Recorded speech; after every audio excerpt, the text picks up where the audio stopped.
Hello बच्चों, आज की इस वीडियो में हम संख्या कोटि में के कुछ और प्रश्न देखेंगे। आज पहला क्वेश्चन मैंने लिया है, क्वेश्चन नंबर 12। इस प्रश्न नंबर 12 में क्या पूछा जा रहा है? एक बिंदु P सीधी रेखा AB को -2:3 के अनुपात में क्या करती है? विभाजित करती है। और यदि A और B, यानी जो सीधी रेखा है जिसके दोनों सिरे A और B हैं, यदि A और B के निर्देशांक 3, -5 और -6 और 2 है, तो हमें क्या याद करना है, क्या फाइंड आउट करना है? हमें बिंदु A से लेकर बिंदु P की लंबाई या दूरी AB और AB नहीं, हमें चाहिए PB। तो जो हम बिंदु P जो कि सीधी रेखा को इस अनुपात में विभाजित कर रही है, तो हमें उस बिंदु P से A की लंबाई और उस बिंदु P से B की लंबाई ज्ञात करनी है। इस प्रश्न को कैसे प्रारंभ किया जाएगा? सबसे ही पहली लाइन की गई है, इस अनुपात में क्या करती है? विभाजित करती है। तो हम यहाँ नियम लगाएंगे अंतः विभाजन या बाह्य विभाजन का। तो इस प्रश्न को करने के लिए हमें देखेंगे कि यहाँ अंतः लग रहा है कि बाह्य लग रहा है। अब इस प्रश्न को ध्यान से समझते हैं। यहाँ लिखा है -2:3। अगर 2:3 का अगर माइनस आ रहा आगे, तो उस माइनस का अर्थ होता है कि जो विभाजन हो रहा है वो बाह्य विभाजन हो रहा है। तो जब भी अनुपात के लिए अनुपात के आगे माइनस का चिन्ह आएगा, उसका मतलब होगा कि बाह्य विभाजन हो रहा है। तो हम इस प्रश्न को कैसे स्टार्ट करेंगे? हम कौन विभाजन कर रहे हैं? बिंदु P कर रहे हैं। तो हम सबसे पहले बिंदु P के निर्देशांक को मानेंगे। माना बिंदु P जिसके निर्देशांक है x और y, जो हमें ज्ञात करने हैं। माना बिंदु P सीधी रेखा या रेखाखंड AB को, अब मैं क्या करूंगा? माइनस को हटा के सीधा लिख दूंगा 2:3 में क्या करता है? बाह्य विभाजित करता है। तो जब तुम यहाँ पे माइनस हटा दोगे तो इस 2:3 का मतलब हो जाएगा कौन सा विभाजन? बाह्य विभाजन। और जब अगर माइनस का चिन्ह लगा है तो लिखा नहीं जाएगा कि कौन सा विभाजन। तो मैंने यहाँ पे क्या हटा दिया है? यहाँ पे मैंने माइनस को हटा के 2:3 कौन सा विभाजन लिखा है? माइनस को हटा के लिखा बाह्य विभाजन करता है। जहाँ A के निर्देशांक, चूंकि रेखा सीधी रेखा का क्या नाम है? AB। तो पहले जो पहला सीधा A, उसके निर्देशांक हम मान लेंगे x1 y1, तो इसको x1 y1। जो दूसरा बिंदु है B, इसके निर्देशांक को मान लेंगे x2 और y2। और जो बाह्य विभाजन हो रहा है किस अनुपात में हो रहा है? 2:3 में। तो हम क्या करेंगे? n को मान लेंगे 2:3। तो अब हम क्या करेंगे? हमारे पास अब यहाँ पे है कि बिंदु P रेखाखंड AB को बाह्य विभाजित कर रही है। A के निर्देशांक पता है, B के निर्देशांक पता है, अनुपात पता है। तो अब हम क्या करेंगे? अब हम बिंदु P जो कि बाह्य विभाजित कर रहा है, उसका हम x निर्देशांक फाइंड आउट करेंगे। तो मैंने लिखा बिंदु P का x निर्देशांक बराबर बाह्य विभाजन का सूत्र लगाया मैंने यहाँ पर x निर्देशांक ज्ञात करने के लिए बिंदु P का mx2 - nx1 बटे m - n। अब मैं क्या करूंगा? x1 y1 x2 y2 m और n का मान रख देंगे। अब यहाँ पर m का मान कितना है? 2। x2 कितना है? x2 है दूसरे बिंदु का x निर्देशांक -6, फिर माइनस n का मान है 3, और फिर आगे लिखा x में x1 हो गया पहले बिंदु का x, तो यहाँ लिख दिया मैंने 3 बटे में m - n। इसकी वैल्यू रहती है, इसको हम सरल कर लेते हैं। माइनस का 12 और माइनस का 9 बटे, यहाँ पे सरल करके क्या आएगा? माइनस का 1। अब आगे बढ़ते हैं और इसको सरल करते हैं। -12 -19 माइनस का 21 और बटे माइनस का 1, सरल करेंगे 21। तो इस प्रकार बिंदु P जो कि बाह्य विभाजन कर रहा है, उस बिंदु P का x निर्देशांक आ गया प्लस का 21। अब हम देखते हैं बिंदु P का y निर्देशांक। बिंदु P का y निर्देशांक बाह्य विभाजन के लिए सूत्र लगेगा my2 - ny1 बटे m - n, और वही वैल्यू सारी फिट कर देंगे। m का मान, y2 का मान, n का मान, y1 का मान, m और n का मान, वही सारी वैल्यू रख करके सरल करेंगे। यहाँ से 4 आएगा, यहाँ से माइनस माइनस प्लस 15 बटे माइनस का 1, सरल करेंगे आएगा माइनस का 19। तो इस प्रकार जो बिंदु P जो कि रेखाखंड AB को क्या कर रहा था, बाहें विभाजित कर रहा था, तो बिंदु P का निर्देशांक हमारे पास आ चुका है, x का निर्देशांक प्लस का 21 और y निर्देशांक माइनस का 19। इस प्रकार बिंदु P का निर्देशांक हमारे पास आ गया है। हमें ज्ञात क्या करना था, अब हमें बिंदु P से A की लंबाई या A की दूरी AP और BP ये ज्ञात करना है। तो अब पहले यहाँ समझते हैं। अब सबसे पहले हम AP ज्ञात करते हैं। तो चूंकि बिंदु A दिया गया है कितना, ऊपर देख सकते हैं 3 और -5, और बिंदु P मैंने अभी भी ज्ञात किया 21 और माइनस का 19। अब बिंदु A बिंदु P दिया है, तब A और P की लंबाई या दूरी AP, जिसे हम AP से लिखेंगे, दूरी का फॉर्मूला या लंबाई का फॉर्मूला करनी में x2 - x1, समझना AP निकालने के लिए 3 में से 1 घटाओगे, x2 - x1 यानी 21 - 3 का whole square plus y2 - y1 यानी -19 में से हम घटाएंगे, -19 में से घटाएंगे माइनस का 5, तो माइनस माइनस क्या हो जाएगा, प्लस का 5 का स्क्वायर। अब इसको सरल कर लेते हैं, 21 में से 3 गए 18 का स्क्वायर आ गया, -19 प्लस 5 को सरल करोगे माइनस का 14 का स्क्वायर आएगा, और -14 स्क्वायर को तुम +14 स्क्वायर भी लिख सकते हो। तो इस प्रकार हमारे पास ये आ गया। अब इस प्रश्न को हम सीधा वर्ग लेके भी सरल कर सकते हैं, लेकिन मैं यहाँ पे तुम्हें ये बता रहा हूँ, यहाँ कॉमन देखते हैं सीधा, क्योंकि 18 2 के पहाड़े से कट रहा है और 14 भी 2 से कट रहा है, दोनों के दोनों किससे कट रहे हैं, 2 से कट रहे हैं। तो मैं क्या करूँगा, इसको तोड़ दूंगा, 2 गुणा 9, इसे तोड़ूंगा 2 गुणा 7, राइट। तो इसका 2 और इसका 2 क्या निकलेगा, कॉमन निकलेगा, तो उस 2 पे भी स्क्वायर है और 2 पे भी स्क्वायर होगा, तो 2 स्क्वायर ये कॉमन निकलेगा 2 स्क्वायर, लेकिन जब करनी से बाहर निकल जाएगा 2 स्क्वायर, तो उसका वर्गमूल कितना हो जाएगा, 2 हो जाएगा। करनी में बचेगा यहाँ से 9 का स्क्वायर, यहाँ से बचेगा 7 का स्क्वायर। अब देखते हैं, इसलिए AP बराबर 2 बाहर निकल गया, अब करनी में बचा 81 प्लस 49, सरल करेंगे तो हमारे पास आएगा 2 करनी 130। इस प्रकार हमने AP की लंबाई या AP की दूरी ज्ञात कर ली, उसी प्रकार हम BP की लंबाई भी ज्ञात कर सकते हैं। आइए एक अगला प्रश्न हम देख लेते हैं। अच्छा, अगला प्रश्न हम देखते हैं, प्रश्न नंबर 9, क्वेश्चन नंबर 9। इसमें क्या पूछा जा रहा है, इसमें यह पूछा जा रहा है कि x1 y1 और x2 y2 को मिलाने वाले रेखाखंड को n समान भागों में अगर विभाजित किया जाए, दोनों बिंदु को मिलाने वाले रेखाखंड को n समान भागों में विभाजित किया जाए, तब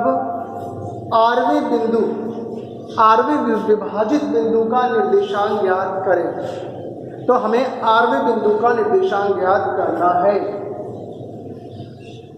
तो इस प्रश्न को समझते हैं, क्या है, 2 बिंदु को मिलाने वाली रेखाखंड जिसके निर्देशांक दिए गए x1 y1 x2 y2, इनको मिलाने वाली रेखाखंड को n बराबर भागों में यदि बांटा गया है, तो इसमें कोई बीच में एक ऐसा बिंदु होगा आरवा बिंदु, जिसका हमें निर्देशांक फाइंड आउट करना है। तो इस प्रश्न को कैसे समझेंगे, समझते हैं। यहाँ एक अच्छा एक लाइन, एक रेखा हम बना लेते हैं यहाँ पे समझने के लिए। हमने 2 बिंदु लिखा है, दोनों बिंदु को मिला दिया और पहले बिंदु को A नाम दिया जिसका निर्देशांक x1 y1, और अंतिम बिंदु B नाम दिया जिसका निर्देशांक है x2 y2। प्रश्न में दिया गया है कि ये n बराबर भागों में बांटा गया है। तो n बराबर भागों में बांटने के लिए कितने बिंदु चाहिए होंगे, एक कम बिंदु चाहिए। जैसे अगर हमें 8 भागों में बांटना है, किसी रेखा को 8 भागों में बांटना है, तो हमें कितने बिंदु चाहिए, 7 बिंदु। हम जब 7 बिंदु बीच में उसको काटेंगे, तब जाके कितने भाग बनेंगे, 8 भाग बनेंगे। उसी प्रकार n भाग बनाने के लिए कितने बिंदु चाहिए, n-1 बिंदु चाहिए। तो देखो ये, और चूंकि बराबर भागों में बांटना है तो समान भागों में, ये पहला भाग हो गया 1, और समान दूरी पर तो दूसरा भाग, फिर समान दूरी पर तीसरा भाग, फिर चौथा भाग, और सब दूरी समान रखनी है, और पहला भाग, दूसरा भाग, तीसरा भाग, चौथा भाग, पांचवा भाग।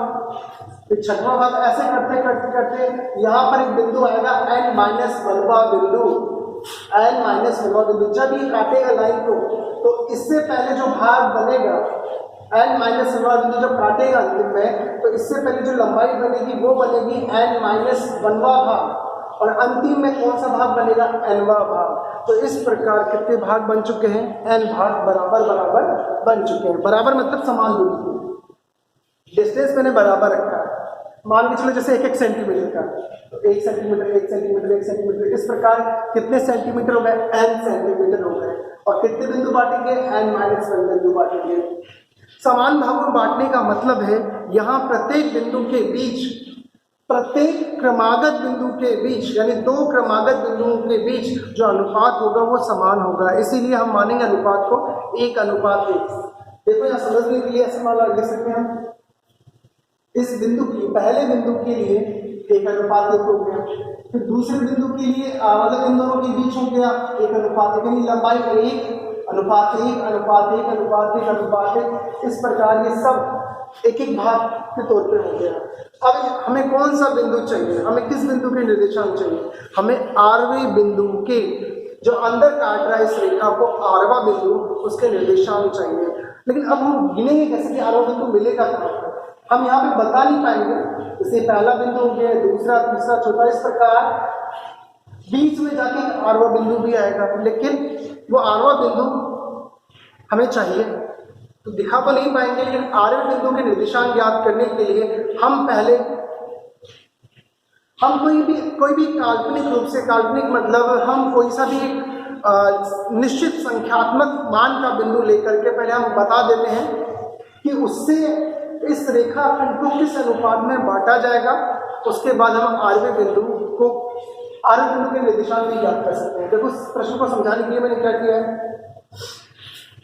मैंने लिखा है यहाँ बिंदु ए बी को मिलाने वाली रेखाखंड ए बी, यहाँ रेखाखंड ए बी कितने बिंदु द्वारा, n-1 बिंदु द्वारा n समान भागों में विभाजित है। ठीक है, अब मैं यहाँ समझा रहा हूँ, जिस प्रकार तीसरा बिंदु, अब थोड़ा ध्यान समझना, जिस प्रकार तीसरा बिंदु इस रेखाखंड ए बी को किस अनुपात में बांटेगा। देखो अब ये समझो थोड़ा ध्यान से, किस अनुपात में बांट रहा है, तीसरा जो बिंदु है वो इस रेखा को बांटेगा 3:n-3 में अंतिम विभाजित करता है।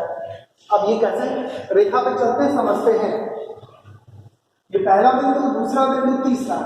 अब थोड़ा ध्यान समझो, तीसरा बिंदु है यहाँ पर, पहले हम मान के चलेंगे हमें आरवे बिंदु के निर्देशांक चाहिए, तो उससे पहले हम तीसरे बिंदु के निर्देशांक मतलब देखेंगे कि तीसरा जो बिंदु है उसका विभाजन किस अनुपात में हो रहा है। तो तीसरा बिंदु ये रहा, यहाँ से देखेंगे समान दूरी का 1:1:1, तो टोटल कितना हुआ 1+1+1, यहाँ तक की लंबाई का भाग 3 हो गया, 1 2 3, तो यहाँ अनुपात कितना गया, पहला अनुपात 3, यानी तीसरा बिंदु इस पूरी रेखा को 1 2 3 अनुपात, और पीछे से कितने भाग बचे, पीछे से जो भाग बचे हम n में से घटा देंगे, कितने में से घटाएंगे, n में से 3 घटा देंगे, तो अनुपात आ जाएगा 3:n-3 में क्या करता है, अंतः विभाजित करता है। जिस प्रकार यदि मैं 6 लाइनें खींच के 1 2 3 4 5 6, जिस प्रकार मैंने यहाँ पे 6 लाइनें खींच के कितने भाग बनाए, 7 भाग बनाए, कितने भाग, 7 भाग। और मैंने अगर यहाँ तीसरा बिंदु लूँ तो हम क्या मानेंगे, तीसरा बिंदु इस रेखा किस अनुपात में बांट रहा है, तो देखेंगे 1 2 3 अनुपात, पीछे कितना बचा, 4, 1 2 3 4, यानी हमने 7 में से 3 घटा दिया। तो उसी प्रकार तीसरा बिंदु रेखाखंड को 3:n-3 में क्या करता, अंतः विभाजित। अब हम आरवे बिंदु का भी निर्देशांक अगर याद करना चाहते हैं तो हम बताएंगे कि इस रेखाखंड को आरवा बिंदु किस अनुपात में विभाजित करता है, ये बताना कंपल्सरी है। तो तब उसी प्रकार आरवा बिंदु, कौन सा बिंदु, आरवा बिंदु, भी हमने माना नहीं कि आरवा बिंदु क्या है, लेकिन हम मान लेते हैं कि आरवा बिंदु रेखाखंड ए बी को इस अनुपात में बांटेगा, जिस प्रकार तीसरा बिंदु 3:n-3 में बांटेगा, उसी प्रकार आरवा बिंदु ए बी को r/n-r में अंतः विभाजित करेगा। तो हमने, अगर हमें बिंदु आरवे बिंदु का निर्देशांक चाहिए तो हम बताएंगे कि आरवा बिंदु उस रेखाखंड को किस अनुपात में विभाजित करता है। तो हमने यहाँ बताया कि आरवा बिंदु ए बी को आरवा बिंदु ए बी को इस अनुपात में अंत विभाजित करता है। अब हम आते हैं, अब हम हर बिंदु को लेते हैं और अनुपात को लेते हैं। आरवे बिंदु को मैंने P मान लिया, जो कि हमें ज्ञात करना है। आर माना, आरवा बिंदु P, चलिए मैंने यहाँ पद लिख दिया है। आरवा बिंदु P जिसके निर्देशांक x है, जो हमने माना है, और ए बी का दिया है। ए का यहाँ पर x1 y1 ही दिया है, बी का x2 y2 दिया है, और जो अनुपात होता है m अनुपात n वो दे रखा है। आरवे बिंदु के लिए दे रखा है r अनुपात n माइनस r।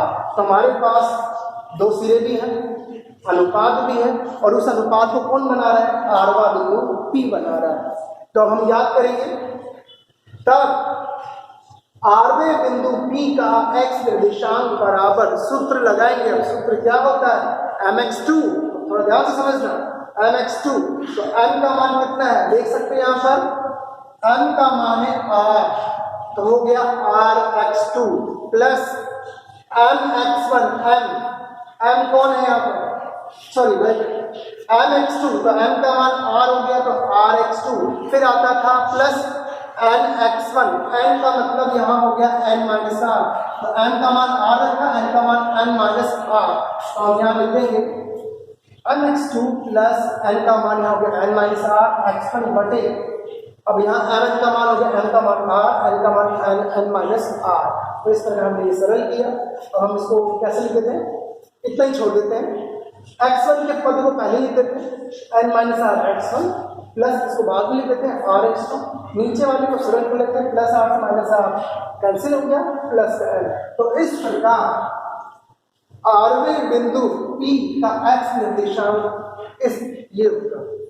अब चूंकि बिंदु x1 y1 x2 y2 में है, इसीलिए निर्देशांक जो हमें ज्ञात करने वो भी इसी रूप में आएंगे। उसी प्रकार हम बिंदु P, आरवे बिंदु P का y निर्देशांक ज्ञात कर सकते हैं, वही m y2 plus n y1 बटे m प्लस n, नीचे r से r कैंसिल हो गया, n बचा, इसको पहले लिख दिया, इसके बाद लिख दिया, ये हमारा आ गया आरवे बिंदु का निर्देशांक। तो इस प्रकार हम इस प्रश्न को समझने के लिए n बराबर भागों में बांटा गया, इसलिए सबके बीच में एक एक लंबाई का हम अनुपात मान लेते हैं। और चूंकि तीसरा बिंदु के लिए जो अनुपात होगा, इस पूरी रेखा के लिए अनुपात होगा, वो होगा 3 अनुपात n माइनस 3। तो उसी प्रकार आरवे बिंदु के लिए होगा r अनुपात n माइनस r। तो इस ये प्रश्न थोड़ा सा कॉम्प्लिकेटेड है। अब तुम लोग इस प्रश्न को प्रैक्टिस करना, और बाकी जो प्रश्न बचे हैं उसका भी अभ्यास करना। आज के लिए बस इतना है।